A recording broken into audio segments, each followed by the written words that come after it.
안녕하세요. 반갑습니다. 주갈성교회 유형욱 목사입니다. 한 주간 잘 지내셨어요? 5월 첫째 주일 아침입니다. 우리가 숨 한 번 쉬면 한 달이 휙 가는 것 같아요. 네, 변함없이 우리에게 5월의 이 아름다움을 주시는 하나님 아버지께 감사와 영광을 돌리는 여러분이 되시길 바랍니다. 5월 첫째 주일 아침 우리에게 주시는 말씀 같이 보도록 하겠습니다. 요한복음 2장 16절 말씀입니다. 비둘기 파는 사람들에게 이르시되 이것을 여기서 가져가라. 내 아버지의 집으로 장사하는 집을 만들지 말라 하시니. 아멘. 여러분, 지난주 우리는 그 가나 혼인잔치에서 예수님께서 물을 포도주로 바꾸시는 그 장면을 봤습니다.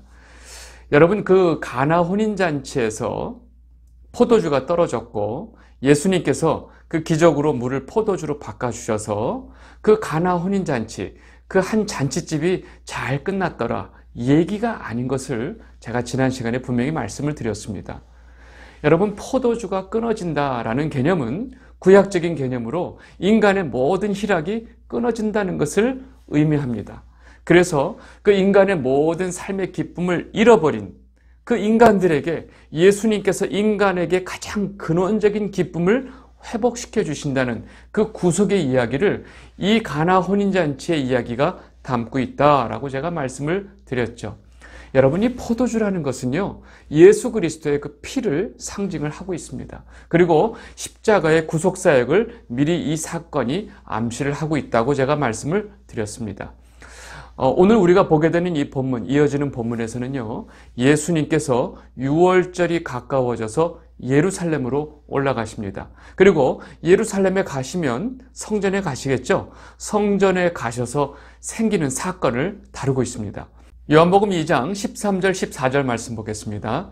유대인의 유월절이 가까운지라 예수께서 예루살렘으로 올라가셨더니 성전 안에서 소와 양과 비둘기 파는 사람들과 돈 바꾸는 사람들이 앉아있는 것을 보시고. 여러분, 지금 예수님께서 성전 안에서 보신 이 장면, 성전 안에서 소와 양과 비둘기를 팔고 또 돈을 바꿔주는 이 환전상들이 있는 모습을 봤어요. 여러분, 이 상황 속에서 예수님이 어떻게 하셨는지 우리는 다 알지만, 여러분, 우리는 지금 왜 성전 안에서 소와 양과 비둘기를 팔고 있고 또 돈을 바꿔주면서 장사하는 사람들이 있는지를 우리가 좀 이해를 해야 됩니다. 여러분, 우리가 쉽게 생각해서 여러분들 어떤 학교에 졸업식이 있을 때 그 학교 앞에 어떤 사람들이 많이 있는지 상상을 해보세요. 그렇죠.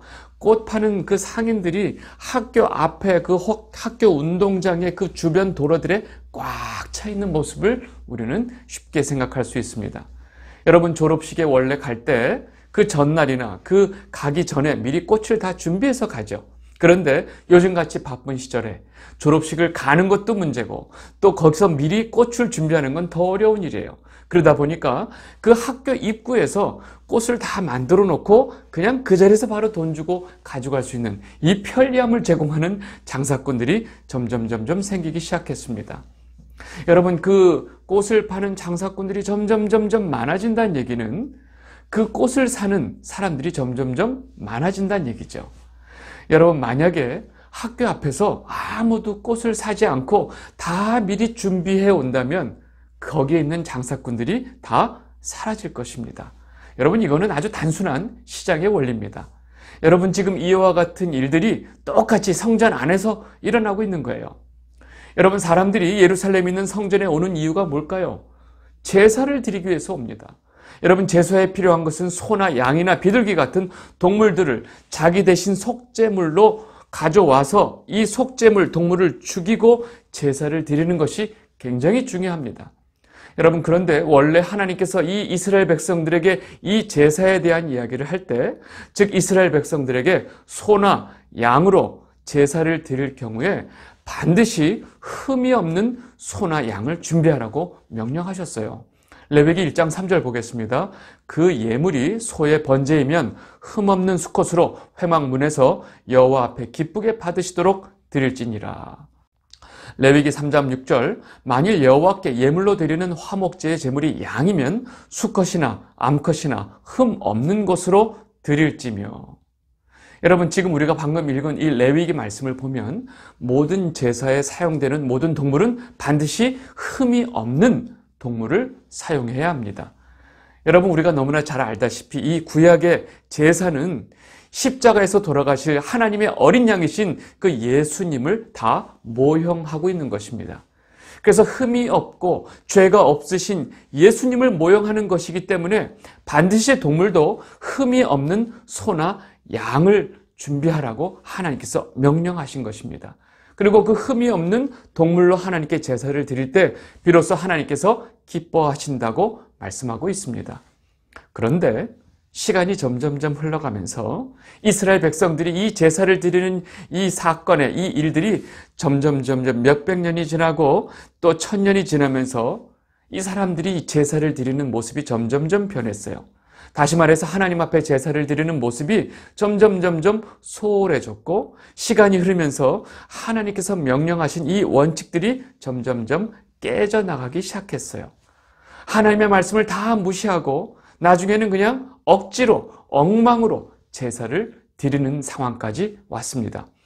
여러분, 포로 귀환 이후에 이 귀한 공동체가 어떻게 사는지, 그리고 이 구약의 거의 마지막 시대의 이스라엘 백성들의 모습을 말라기 선지자가 아주 정확하게 설명을 해주고 있습니다. 말라기 1장 8절 보겠습니다. 만군의 여호와가 이르노라, 너희가 눈먼 희생제물을 바치는 것이 어찌 악하지 아니하며 저는 것, 병든 것을 드리는 것이 어찌 악하지 아니하냐. 이제 그것을 너희 총독에게 드려보라. 그가 너를 기뻐하겠으며 너를 받아주겠느냐. 여러분, 포로 귀환 이후에 구약의 마지막 시대 이스라엘 백성들이 제사를 드린다고 하나님 앞에 가져오는 제물들은요, 다 눈먼 것, 저는 것, 병든 것들을 가져온 거예요. 다시 말해서 이런 동물들은요, 자신들에게 쓸모없고 경제적인 가치가 없는 것들을 하나님 앞에 제사를 드린 것입니다. 여러분, 이들에게 흠이 없는 제물을 준비해서 하나님을 기쁘시게 하는 그 제사는 이들에게 이제 찾아보기가 어려웠습니다. 오히려 이들에게 이 제사라는 것은요, 너무 귀찮고 번패스러운 일이 돼버렸습니다. 말라기 1장 13절, 만군의 여호와가 이르노라, 너희가 또 말하기를 이 일이 얼마나 번거로운고 하며 코 웃음치며 훔친 물건과 저는 것, 병든 것을 가져왔느니라. 너희가 이같이 봉헌물을 가져오니 내가 그것을 너희 손에서 받겠느냐. 이는 여호와의 말이니라. 여러분, 하나님께 드리는 제사는 이스라엘 백성들의 그 죄를 사하기 위한 것입니다. 하나님이 그거 더 받아가지고 배가 부르고 그런 거 더 받아가지고 하나님께서 기분이 좋겠어요? 아니에요. 이 죄 사함을 위해서 하나님 앞에 흠이 없는 제물을 드려야 했음에도 불구하고 이들은 그 제사 자체를 번거롭고 귀찮은 일로 여기고 그냥 훔친 거, 저는 거, 병든 제물을 드렸던 것입니다. 여러분, 이들의 결과는 어떻게 됐을까요? 여러분, 구약이 끝난 이후에 다시 신약 사이에 이 신구약 중간 역사에 대해서 제가 여러 번 말씀을 드렸죠. 이들은 하나님 앞에 혹독한 심판을 받게 됩니다. 거의 400년 동안 이 세계 열강 가운데서 흔적도 없이 사라질 위기에 처하게 된다는 것입니다. 이러한 혹독한 신구약 역사를 마치고 마침내 예수님이 오신 것입니다. 여러분, 패권국인 그 로마의 통치 속에서 감사하게도 이 유대 민족은 자신들의 종교에 대한 자유를 확보하게 됩니다. 그리고 이들은 여전히 제사를 지내게 되죠. 문제는 이들의 제사 지내는 모습은 그 과거의 모습보다도 더 심각한 상황이었던 것입니다. 여러분, 유대인의 가장 중요한 절기, 이 유월절 같은 절기에 모든 유대인들은 이 예루살렘에 있는 성전에 다 와야 합니다. 각자 흩어져서 살던 유대인들이 자기가 살던 곳에서 멀리 예루살렘까지 제사를 드리러 오면서 반드시 제사 때 사용될 그 동물을 끌고 오는 것이 점점점 이들에게 너무나 불편하고 힘든 일이 돼버렸어요. 그러다 보니까 이들은 예루살렘에 와서 제사를 위한 소나 양을 준비했던 것입니다. 물론 돈을 주고 샀겠죠. 마침내 이렇게 멀리서 제사를 드리러 오는 사람들을 위해서 점점점 성전 안에서 장사꾼들이 장사를 하게 되는 상황까지 오게 된 것입니다.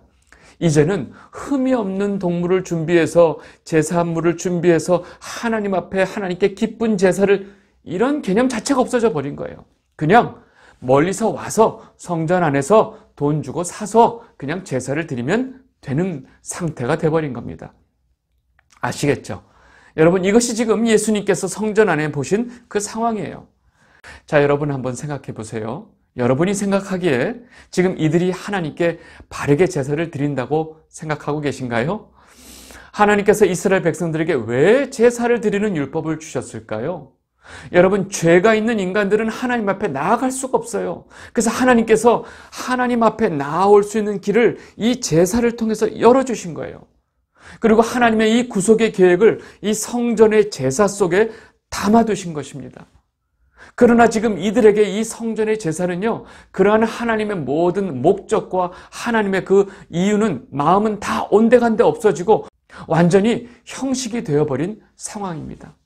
이런 것을 종교 행위라고 말을 하죠. 이들에게는 하나님의 마음, 또 하나님이 원하시는 것, 관심도 없는 상태라는 것입니다. 우리가 한 가지 더 봐야 될 부분이 있습니다. 왜 성전 안에서 돈을 바꾸는 자들이 있었을까요? 그 소도 팔고 양도 팔고 뭐 비둘기 파는 거 이제 이해가 됐어요. 근데 돈을 왜 바꿀까요?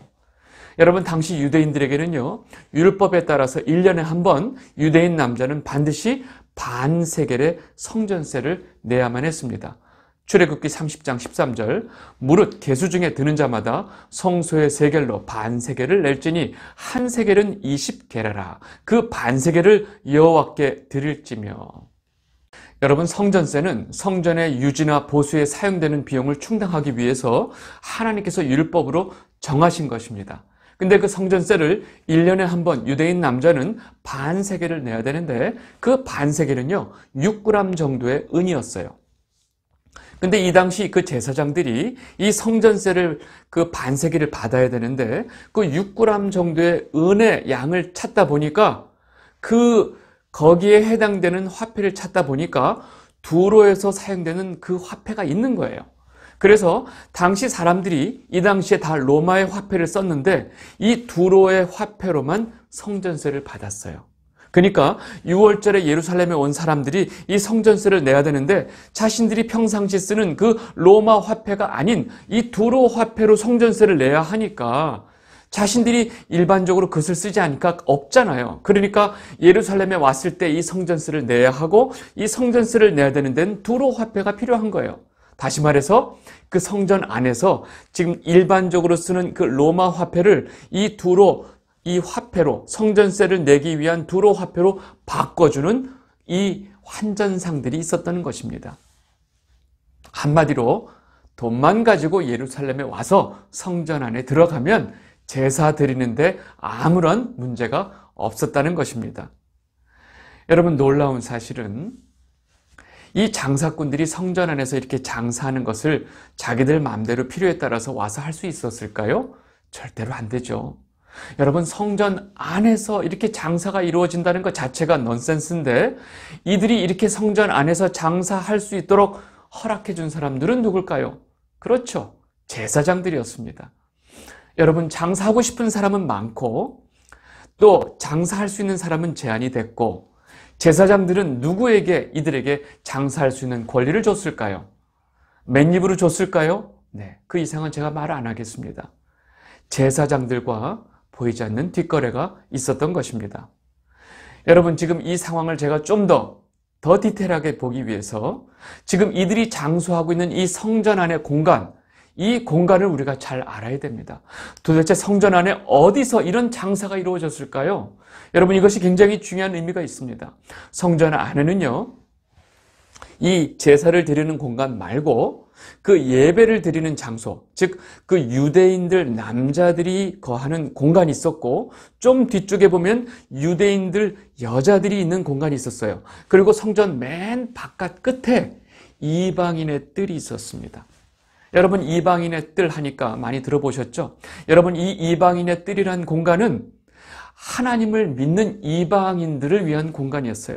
이들은 이 이방인의 뜰에서만 예배할 수 있었어요. 이들이 감히 유대인들 공간으로 절대 들어오지 못했어요. 근데 문제는 이 이방인의 뜰이란 공간에서 제사장들이, 장사꾼들이 와서 이렇게 소나 양과 비둘기 그리고 돈까지 바꿔주는 장사를 할 수 있도록 허락한 것입니다. 무엇을 위해서요? 자신들의 이득을 위해서.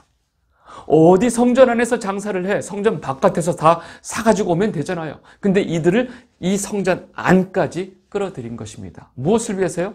자신들의 이득을 위해서. 그 덕택에 이방인들은 자신들의 하나님을 예배하는 공간을 뺏겨버린 거예요. 누구에게요? 이 장사꾼들에게. 예배하는 공간이 완전히 장사꾼들이 차지하고 있었던 거예요. 완전히 시장터가 된 거예요. 여러분, 소가 있고 양이 있고 비둘기가 있는 데서 하나님께 예배를 드릴 수 있었겠어요? 여러분, 이 문제가 얼마나 심각한 문제인지 여러분들 아시겠어요? 여러분, 예수님이 성전 안에 와서 성전 안에서 소나 양과 비둘기를 파는 자들, 돈을 바꾸는 자들을 봤을 때 예수님이 어떻게 됐을까요? 요즘 말로 뚜껑이 열린 것입니다. 좀 표현이 좀 그런데 빡치신 거예요. 너무너무나 화가 나시고 분노하셔서 채찍을 만들어서 그 동물들을 다 치면서 다 내쫓아 버리신 것입니다. 요한복음 2장 15절 16절 말씀입니다. 노끈으로 채찍을 만드사 양이나 소를 다 성전에서 내쫓으시고 돈 바꾸는 사람들의 돈을 쏟으시며 상을 엎으시고 비둘기 파는 사람들에게 이르시되 이것을 여기서 가져가라. 내 아버지의 집으로 장사하는 집을 만들지 말라 하시니. 여러분, 이 상황을 모르면 하나님, 예수님이 왜 저렇게 흥분해가지고 장사하는 사람들 다 장사를 망치고 있어? 라고 오해할 수가 있어요. 여러분, 지금 예수님께서 왜 이렇게 화를 내시면서 이 장사들을 다 뒤집어 엎고 계신지 아시겠어요? 여러분, 여기서 예수님께서 내 아버지의 집을 장사하는 집으로 만들지 말라라고 하는 이 장사의 의미가 무슨 의미인지 아시겠냐고요. 여러분, 이 상황 전체가 지금 현재 이들의 아주 심각한 영적 상태를 그대로 말해주고 있다는 것입니다. 여러분, 자신들이 철저하게 율법을 지키고 있음에 대해서 이들은 또 엉뚱하게 굉장한 자부심을 느끼고 있었어요. 놀라운 사실은 이들이 이렇게 열심을 다해서 제사를 드리고 있는 것과 하나님의 마음과 전혀 상관이 없다는 것이에요. 여러분, 이들에게 지금 아버지 집 성전은요, 죄사함을 통해서 하나님을 만나는 그 거룩한 공간이 아니고 그저 자신들의 이익을 위한 공간이 되어버린 것입니다. 그 이익이 단순히 경제적인 이익뿐만 아니라 자신들의 종교적인 위상, 그리고 자신들의 이 선민의식에 대한 자부심을 채워주는 공간이었던 것입니다. 문제는 이들의 이런 형식적인 종교적인 열심에 대해서 하나님의 마음과 아무런 상관이 없었고 하나님도 이들의 열심에 대해서 관심이 없었다는 사실입니다.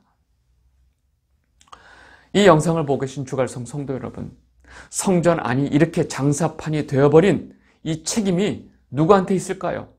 거기 안에 들어와서 장사하는 장사꾼들의 책임일까요? 아니죠.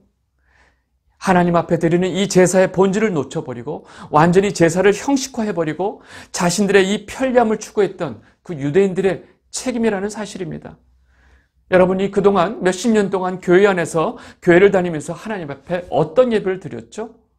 지금 이렇게 장사꾼들이 바글대는 이 성전 안에서 제사를 드리고 있는 그 유대인들과 그동안 교회 안에서 예배를 드렸던 우리들과 무슨 차이가 있죠? 여러분, 깊이 한번 생각해 보시면 좋겠습니다. 여러분, 이렇게 성전 안에서 장사꾼들을 쫓아내고 있는 그 예수님의 모습을 보면서 제자들이 무슨 생각을 했냐? 시편의 말씀을 생각했습니다. 요한복음 2장 17절. 제자들이 성경 말씀에 주의 전을 사모하는 열심이 나를 삼키리라 한 것을 기억하더라. 여러분, 유대인들은 자신들이 이 성전을 지키면서 이 성전 안에서 이 제사를 드리는 이 자부심이 정말 대단했습니다. 그런 자부심 때문에 절기 때만 되면 그 멀리에서 예루살렘까지 와서 이렇게 수없이 많은 사람들이 동물을 가져다가 제사를 드린 것이죠. 여러분, 그런 열심을 보면 우리가 너무나 대단하다고 박수 쳐주고 싶지 않아요? 그런데 이들의 그 어마어마한 열심은 결국 예수님을 십자가에 못 박았다는 사실입니다. 이들의 열심은 겉으로 보면 너무나 하나님을 섬기는 아주 고귀한 열심 같아 보여요. 그러나 실상 이들은요, 주의 전을 섬긴다고 하는 그 명분과 그 열심을 가지고 성전 안에서 자신들의 유익과 선민의심의 그 자부심을 편리한 방법으로 챙기고 있던 것이었습니다. 그리고 이들에게 성전은요, 더 이상 하나님을 예배하고 경배하는 장소가 아니고 이들의 권위의식과 탐욕으로 부패한 자신들의 그 종교, 유대 종교의 실상을 그대로 보여주는 장소가 되어버린 것입니다. 여러분, 이들의 이 열심을 바울이 뭐라고 말했는지 기억나시죠? 로마서 10장 2절에서 3절 말씀입니다. 내가 증언하노니 그들이 하나님께 열심히 쓰나 올바른 지식을 따른 것이 아니니라. 하나님의 의를 모르고 자기 의를 세우려고 힘써 하나님의 의에 복종하지 아니하였느니라. 여러분들은 어떤 열심을 가지고 계신가요?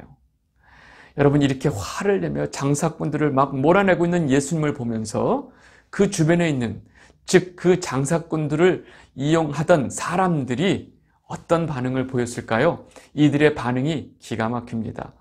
네가 이런 일을 하는 거 보니까 선지자인 것 같은데, 선지자이면 뭔가 표적을 보여주면서 증명해야 되는 거 아니야? 라는 것이 이들의 반응이었어요. 요한복음 2장 18절. 이에 유대인들이 대답하여 예수께 말하기를 내가 이런 일을 행하니 무슨 표적을 우리에게 보이겠느냐. 여러분, 이들이 원하는 것은 자신들 눈에 보이는 표적이었습니다. 우리 눈에 보이는 표적을 보여주면 우리는 너를 선지자로 인정할게. 우리 눈에 보이는 표적을 보여달라. 지금 이러고 있는 거예요. 여러분, 이들에게 예수님은 뭐라고 말씀하셨을까요? 요한복음 2장 19절 21절 말씀입니다. 예수께서 대답하여 이르시되 너희가 이 성전을 헐라 내가 사흘 동안에 일으키리라. 유대인들이 이르되 이 성전은 46년 동안의 지었건을 내가 3일 동안에 일으키겠느냐 하더라. 그러나 예수는 성전된 자기 육체를 가리켜 말씀하신 것이라. 아멘. 여러분, 잘 생각해 보세요. 유대인들이 지금 이렇게 자신들의 권위의식과 탐욕을 채우는 대상이 되어버린 이 성전은요, 사실은 예수님의 모형이었다는 사실입니다. 여러분, 구약의 성전 자체가 십자가에서 예수님께서 3일 만에 이루실 예수님의 그 구속 사역의 모형이었고 그림자였다는 사실입니다. 그래서 지금 예수님께서는 너희들이 그 눈에 보이는 성전은 그림자야. 내가 3일 동안에 진짜 참 성전을 세우겠다라고 지금 말씀하고 계신 것입니다. 여러분, 여기에 대한 것은 너무나 잘 알고 있으리라 생각이 됩니다. 이 영상을 보고 계신 주갈성 성도 여러분, 그동안 우리가 교회를 다니면서 우리가 열심을 내면서 붙들고 있었던 것들은 무엇이었을까요? 여러분, 그것이 정말 믿음이었고 하나님을 향한 사랑이었는지 우리는 한번 깊이 있게 생각을 해봐야 합니다. 우리는 그동안 눈에 보이는 모든 것들이 허상인 것을 깨닫지 못하고 화려한 교회 건물, 그리고 화려한 그 예배 스타일, 예배당에 목숨을 메고 있었던 것은 아닌지 한번 깊이 생각해 봐야 합니다. 예수님께서 우리에게 화내지 않으시도록 이 교회 안에서 우리는 장사를 멈춰야 합니다. 우리가 그동안 우리의 위상과 탐심을 유지하기 위해서 붙들고 있었던 모든 것들을 다 멈추고 버려야 합니다. 여러분들 모두가 우리 눈에 보이지 않는 하나님의 사랑과 그 사랑으로 오신 예수님의 그 십자가를 붙드시는 여러분이 되시기를 진심으로 바랍니다. 오늘 말씀 여기까지 하도록 하겠습니다. 감사합니다.